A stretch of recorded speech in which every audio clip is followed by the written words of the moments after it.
Hello and welcome everyone. This is the Founder Scoop. My name is Jacob Lee, and today I have with me Dominic Anderson. Thank you for coming, dude. Thanks for having me. It's good to be here. So Dominic, tell me, who are you? Like, I know you're a mentor here at iHub, but give me a little snapshot of who you are. Let's see. I grew up in Las Vegas, and my dad worked for the church. My family was very heavy into graduate degrees. There's several PhDs in my family, so education was always very highly valued. Which kind of like emphasis?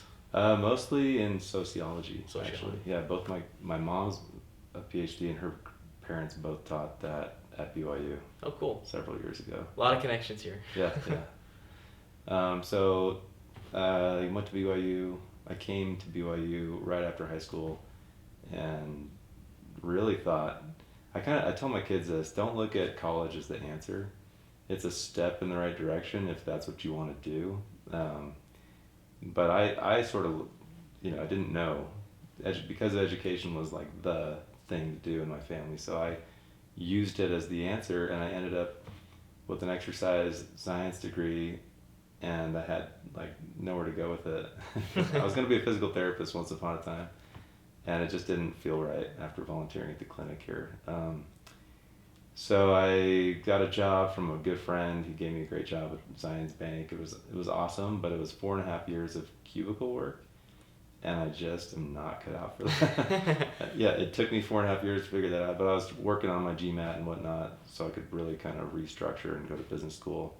My in-laws are very much into business, and my father-in-law was mentoring me. I mean, I would use him as a mentor, sort of informally, and learn from him to get into the business world. So after I got my MBA at BYU, I moved towards trying to work as closely to the owner of a company as possible, because I wanted to have more say in like what went on. And so rather than joining a large company again, all these companies came to business school looking, I didn't even apply for any interviews my second year, except for I needed a job, because at that point I had 3 kids Yeah. and a wife, right? So I found a guy, an owner, a friend of mine, coupled me with this guy who owned a small consulting firm in Houston, and he liked me, he hired me, so we moved to Houston for a year, sort of to convince my wife to move to Colorado. It's a roundabout way, but if you go to Houston, you can convince your wife to move anywhere after that. Great people, great food. So in Colorado, I got into healthcare. It was really what I wanted to do during my MBA. I love the idea of helping people and doing work while being in healthcare. So I got into skilled nursing. I became an administrator and did that for 4 or 5 years. And it just wasn't enough for me. I had a couple friends out there, both worked for themselves. One recommended the book Cashflow, Quadrant that we talked about last week, and I'd already read Rich Dad Poor Dad, so it was kind of perfect. And it really, like, it's common sense when I look back on it, but nobody had ever spelled it out like that to me, because like my background is just not that, right? Yeah, give me just kind of like I understand what you're talking about, just for the audience, so give me like kind of a summary of what that talks about. So there's 4 ways to make money. You can be an employee, and all 4 ways are great. It just depends on what you want, right? But I had spent my career as an employee, and then or you can spend your time on the job as like the small business owner, where you have to be there in order to generate money. So those 2 are on one side. The other side is business systems, where you are the business owner, but it's large scale, where you can or don't have to be there for the revenue to work, right? And then the other one is investor. And that's the really exciting one to me, that I try to dabble with, and I want the big picture of that with the end in mind. But so those are the 4 that Kiyosaki talks about in that book. So that was like the framework where it was really it just clicked. And then the other one was Shoe Dog. A friend recommended that one to me, and the story of how Phil Knight started Nike and how that went. But the interesting thing about that one to me was that the journey and the struggle was like the exciting part of the read. And when he went public, he had all sorts of money everywhere, and he kind of got bored after that. Where he even says he kind of turned into not his best self after the journey was over. But so really the journey of Shoe Dog and the infrastructure of Cashflow Quadrant are what really, it made me want to start my own thing. And I was like, I've got, let's see, at that point I had at least 4, probably 5 kids. And we had refinanced our house to finish our basement, which I'm not recommending, but it worked fine at the time. And then I had like 25,000 sitting, kind of left over. And I said to my wife, and she was my secret sauce to this whole thing, right? Like, I said, I got a business idea, I've got a partner, 50-50, don't do 50-50. Just take it from me. It worked out in the end, but starting a business, halvesies is not a good start. Somebody's got to have majority, right? But my wife was very supportive of me taking that money that we had in the bank, and so I started a staffing company with a partner. He put in half, and a few months after I started that, we got fired for starting a side hustle. It was awesome. I was actually at a... How did they find out that you had a side hustle? That is still... And were you still in healthcare at that point? Or? Yeah. I was running it was a very large building, and I was the executive director out there. And life was good. I was making a great paycheck, right? Everything was going really well. Financially, we were good. We were in a great house. We had, great family thing going. And it was... I don't know how they found out, to answer that question. It's a mystery. And that's okay, because I was even on the phone with my boss. My partner, they treated sort of hostilely. They brought him in a room with a lawyer. Wow. Yeah. That's pretty aggressive. They waited for me to go out of town. I think it's because my boss liked me. The other partner called me, and he said, "Hey, this is your last day. Like, we know about your business." And I was like, that's so strange. Yeah, I was like, well, there's no conflict of interest here. Yeah. And I said, well, I guess I'm just gonna jump in. He's like, he was great. We still send each other Christmas cards. He's like, this is probably the kick in the pants that you needed. Just go do your thing. He's like, I've been there. Go do it. His hands were sort of tied. He had to fire us, he says, but because of the, all that corporate company stuff. policy or whatever. Yeah. That makes sense. And so your partner, he also worked at that same company with you then, right? Is that how you met him? Yeah, he did. He ran a different building. Okay, nice.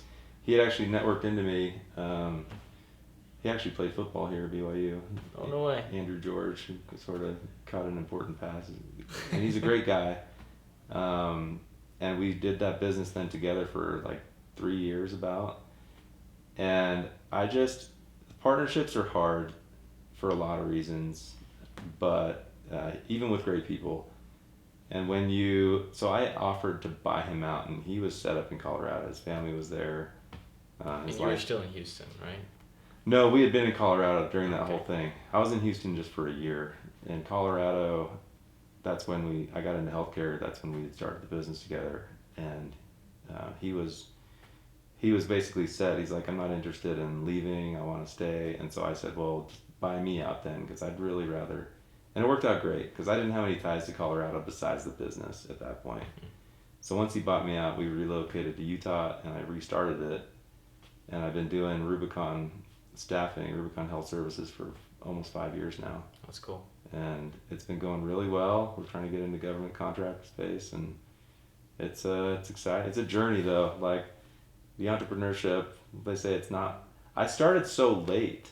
I was gonna say, how was it starting your first business with kids, like so many kids? Hard. It's hard. Yeah. I remember after I got fired, I went to the grocery store and I filled up my grocery cart.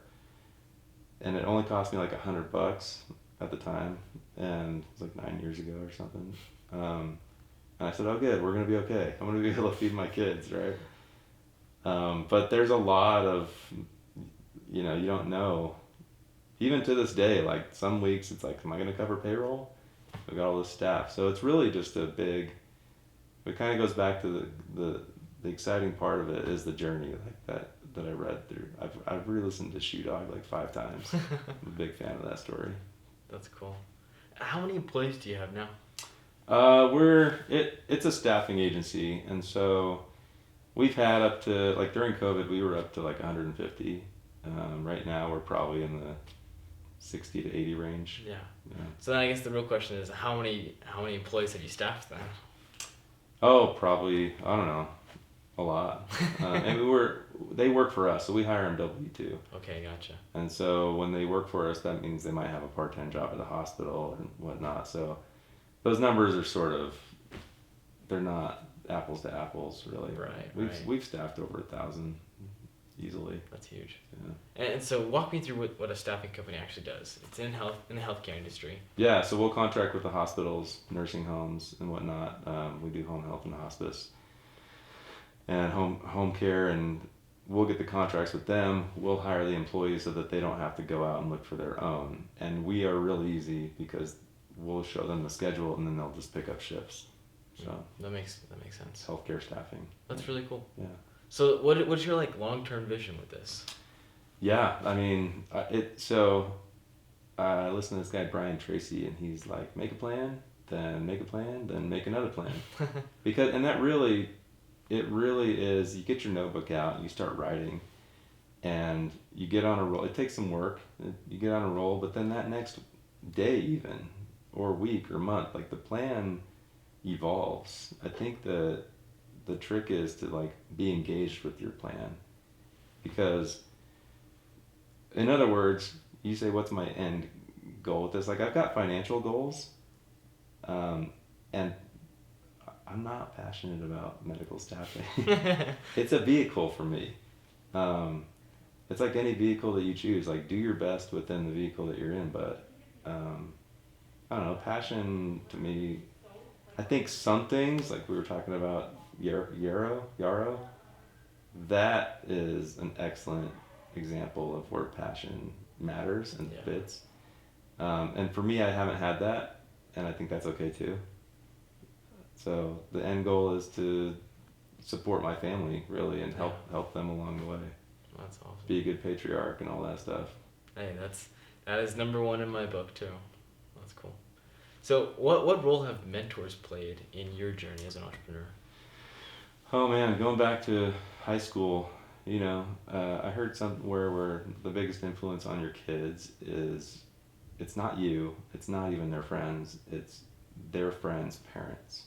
Really? So when they're palling around and they go to their houses and they, that culture was created by their parents, and whatever jobs or industries or, whatever they're doing, your kids get a lot of.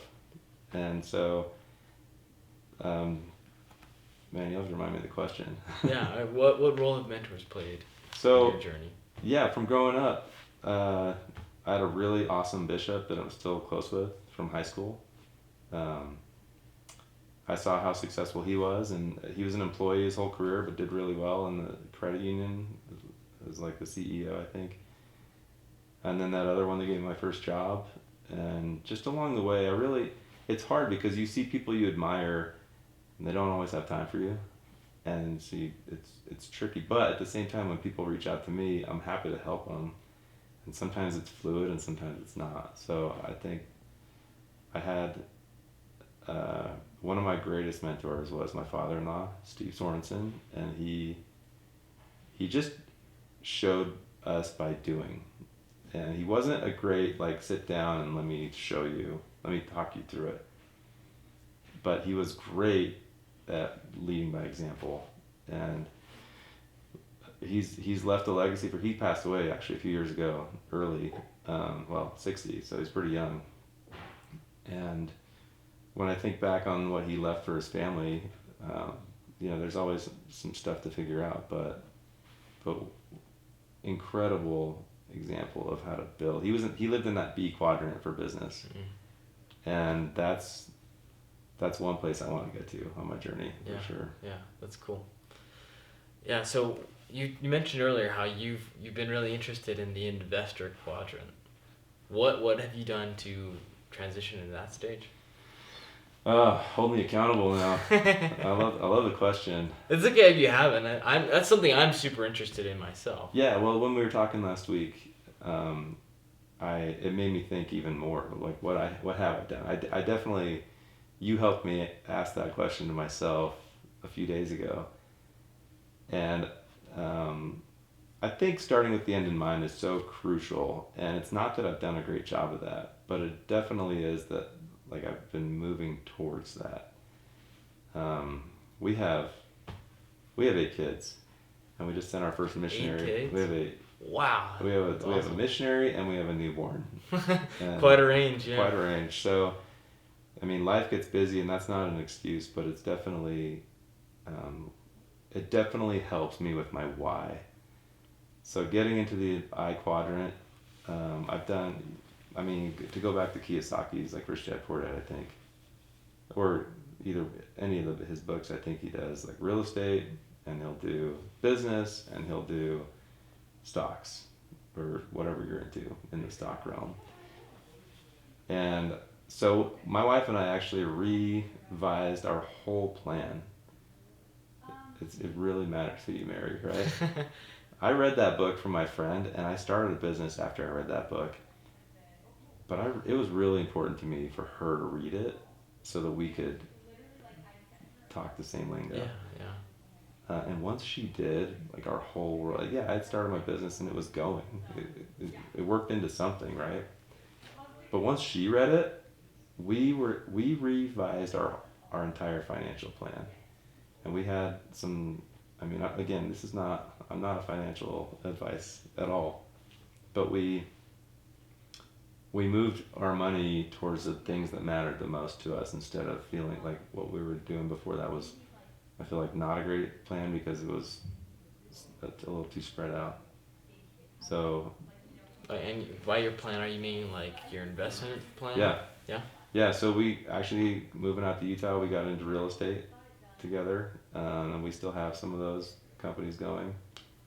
But then really my focus, I told her this, I was like, look, if we're going to do the real estate, you've got to drive it, because I've got an operation, I've got a business that I'm really trying to get moving. And so some people, there's this guy, Eddie Wilson, online, you can find him. He's like, well, he's private equity, I've exited 86 businesses or something like that, because I apply everything to the same. Well, I'd love to get to that, where I can just apply the same model and formula. But I'm still trying to figure out one business, and yeah, that makes sense. So I'm working on it. That's cool. Well, you said you have experience in real estate. What does that look like? It's not large. We've bought a few single family residences and rented them out, and honestly, my wife is way better at that than I am. Really? Yeah. That's cool. I mean, cap rates and all that stuff. It's like I can work through it and understand it, but she knows that stuff. So that's super cool. And was she always interested in that, or how did that all? She's just sort of good at what she wants to be good at. Yeah. And when we decided, like, oh, real estate would be great if you drive it, she got really good at it. That's cool. Yeah. How do you have those conversations, like where you sit down and you guys get on the same page about these big financial ideas? You mean without all of our kids interrupting us? Yeah, exactly. We go on a lot of walks. Yeah. We try to get out of town a few times a year, just us. It's hard when you keep having babies, but you just have to kind of lock the door. The kids will be fine for a little bit, you know. That's funny. Yeah. So then how also do you make sure you have time for your family? You have a lot of kids, and you're running your own business, and you have real estate. It's a lot of things on your plate. Yeah, I mean, I don't have a great answer, other than that I try to be done by 6:30 every night. Just be done. That doesn't mean I'm always done, but I try. Yeah. That's as good of an answer. Yeah, have a consistent schedule and keeping to it. Well, I wake up early too. I find that time in the morning is really, it's just so valuable when you can see the sunrise or whatever. Yeah. Just enjoy quiet. I feel like that's really been part of the recipe, if I'm honest. You know, I just read a book recently. I forget who it was by, but it was called like Creating Your Perfect Day, I think is what it was. Nice. And it sounds very similar to what you do. He encourages you to have a consistent schedule, and he also encourages to do your most important work first thing in the morning. Oh yeah, I've heard that. Right? You block out your morning before anyone else is really awake, before the world is awake, Yeah. and you just grind and you get to the things that matter most. You get those done first, and then you just plan out the rest of your day accordingly.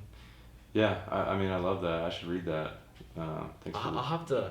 I'll tag it so you guys can also look at it. But yeah. yeah, it's a good book.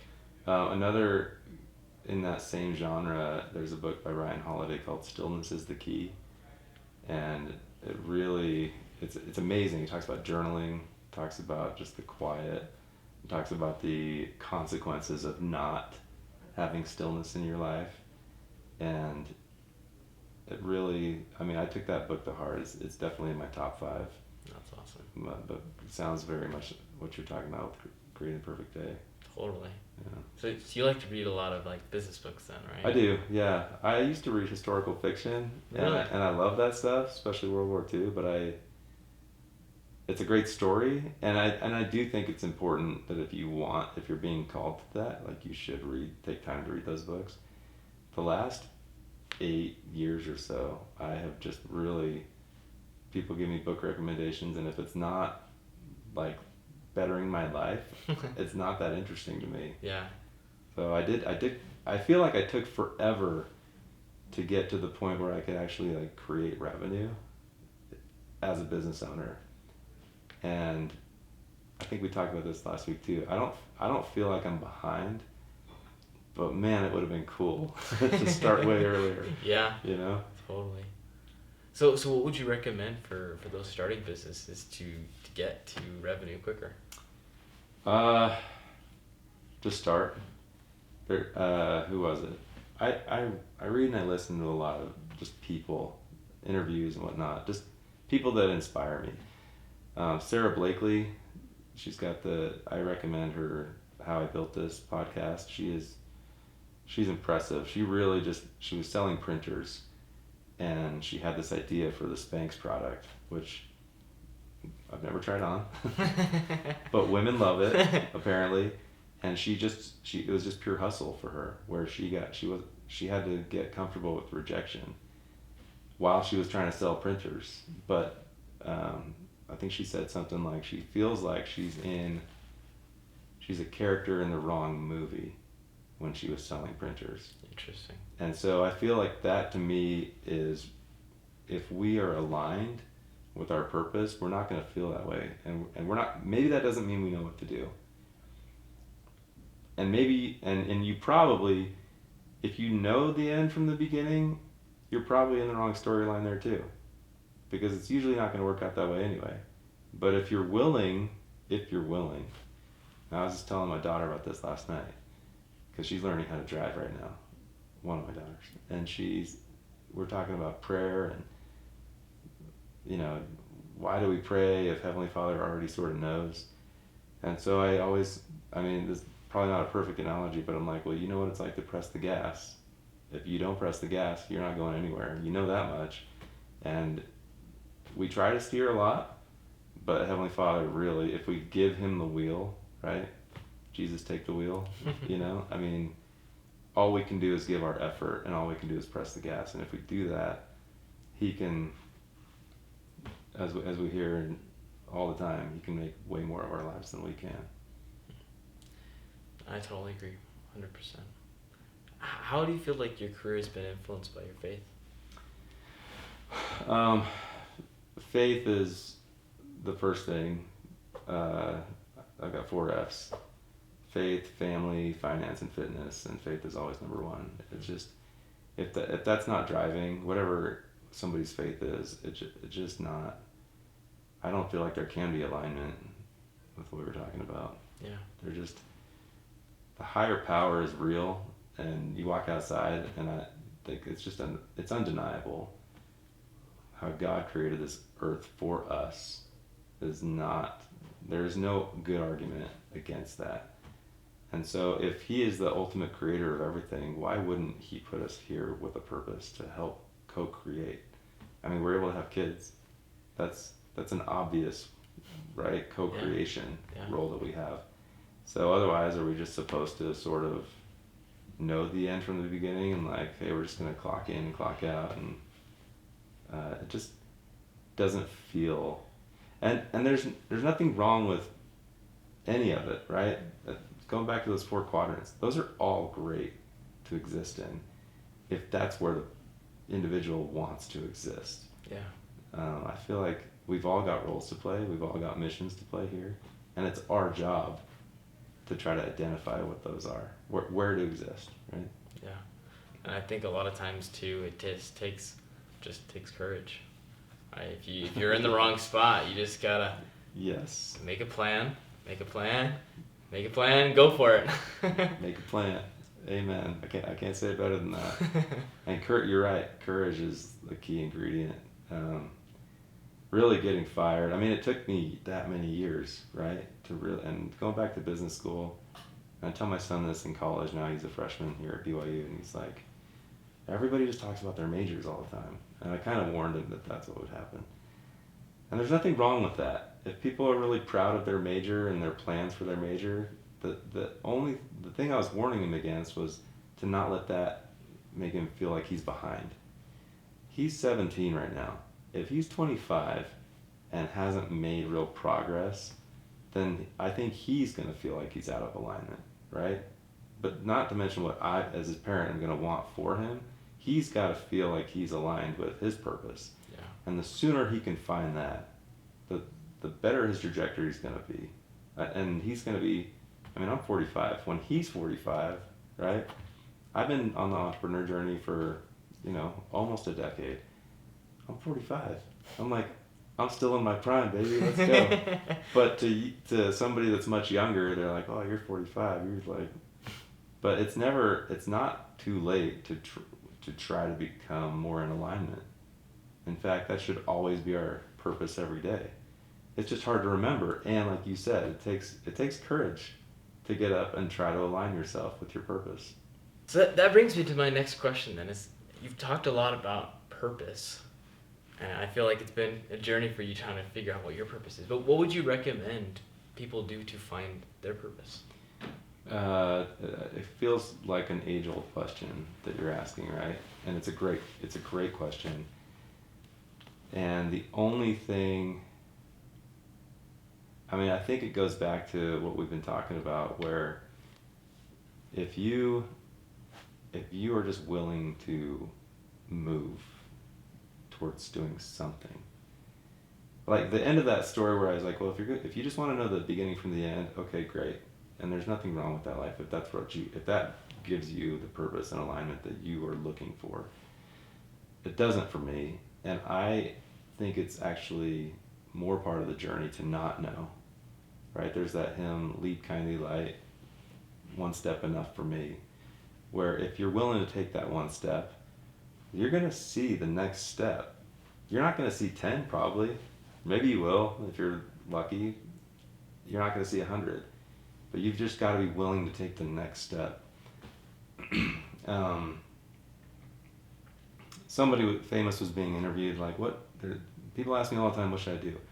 Her answer was, just do something. It's going to lead to the next thing. I mean, it's funny, I was at a lunch a decade ago with a couple of buddies in Colorado and talking about work and what we want to do. I thought I was so cool when I said, oh, I've got this. I'm going to start a hospice company. I'm going to start a home health. I'm going to buy a nursing home. And so I had like 5 ideas. Staffing was one of them. And I just thought, like this sounds great. I'm going to figure it out. Well, I started my staffing agency, and pretty soon I was like, okay, this is what I'm doing, because it's working.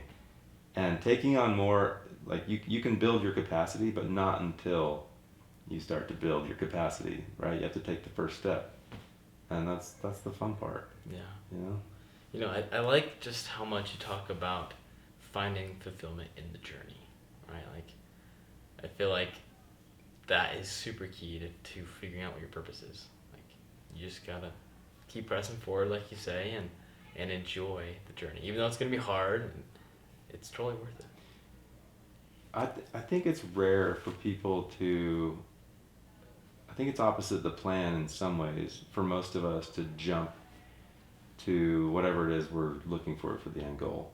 And a lot of that you can't do anyway. One of my goals with my wife is to be grandparents and for our kids to want to bring their kids to us, right? And to have a place where everybody can just enjoy. That takes time, right? That takes years. Yeah. And if we try to jump ahead, I mean, you can look at Ryan Smith, for example. That guy figured out something that most of us don't figure out financially, right?